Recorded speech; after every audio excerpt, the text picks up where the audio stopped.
আরো জানাতে সেখান থেকে যুক্ত হচ্ছেন এই মুহূর্তে শাহনেওয়াজ বাবলু, তার কাছ থেকে জেনে নেব সমাবেশের খবর। বাবলু, ৩টায় শুরু হয়েছে সমাবেশ, সেই মুহূর্তে কি চলছে সেখানে জানাবেন। ৩টায় শুরু হওয়ার কথা থাকলেও এখনো শুরু হয়নি সমাবেশ। এখন যে বিএনপির যে সাংস্কৃতিক চাষাস রয়েছে তাদের নেতৃবৃন্দ যারা, তারা এখন শিল্পীরা গান গাইছেন, এখনও নেতাকর্মী আসছেন, প্রচুর গরমের মধ্যে নেতাকর্মীরা মিছিল নিয়ে আসছেন, বিভিন্ন স্লোগান দিচ্ছেন, তারা তরুণদের পক্ষে স্লোগান দিচ্ছেন। যেহেতু এটা তারুণ্যের সমাবেশ, আপনি জানেন যে সকাল থেকেই যে নেতাকর্মীরা আসতে শুরু করেছেন, যে খুলনার যেই সার্কিট হাউস ময়দান সেখানে সেখানে আসতে শুরু করেছেন তারা স্লোগান দিচ্ছেন তারুণ্যের পক্ষে। আপনি জানেন আজকের যে আয়োজন সেটি এলএমই সার্টিফাইড বিশ্বসেরা কপারে তৈরি ওয়ালটন কেবলস, যা আপনার স্থাপনাকে রাখবে সব সময় নিরাপদ। কেন্দ্রীয় বিএনপির ৩ অঙ্গ সহযোগী সংগঠন, ছাত্রদল, যুবদল এবং স্বেচ্ছাসেবক দলের উদ্যোগে মূলত এই তারুণ্যের সমাবেশ হচ্ছে খুলনার।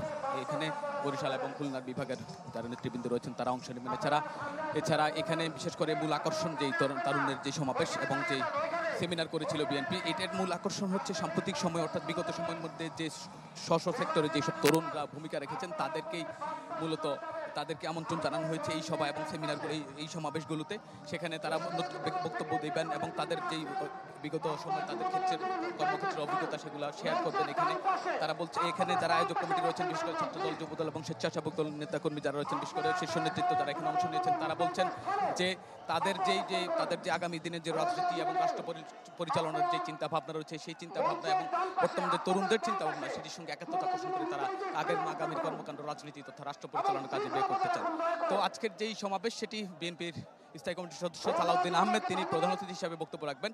এছাড়া বিএনপির যে ৩ অঙ্গ সংগঠন, ছাত্রদল, যুবদল, স্বেচ্ছাসেবক দলের ৩ অঙ্গ সংগঠনের সভাপতি, সাধারণ সম্পাদকরা বক্তব্য রাখবেন। তো আজকের যেই সমাবেশ, এই সমাবেশ থেকে যে তারা অংশ নেওয়া বলছেন যে মহান মুক্তিযুদ্ধ থেকে ৯০ গণ অভ্যুত্থান, সর্বশেষ যে জুলাই বিপ্লব, সবগুলোতে ছাত্ররাই নেতৃত্ব দিয়েছেন, বিশেষ করে তরুণরা নেতৃত্ব দিয়েছেন। সেই তরুণদের চিন্তা ভাবনাকে নিয়ে তারা আগামীর কর্মকাণ্ড পরিচালনা করবেন।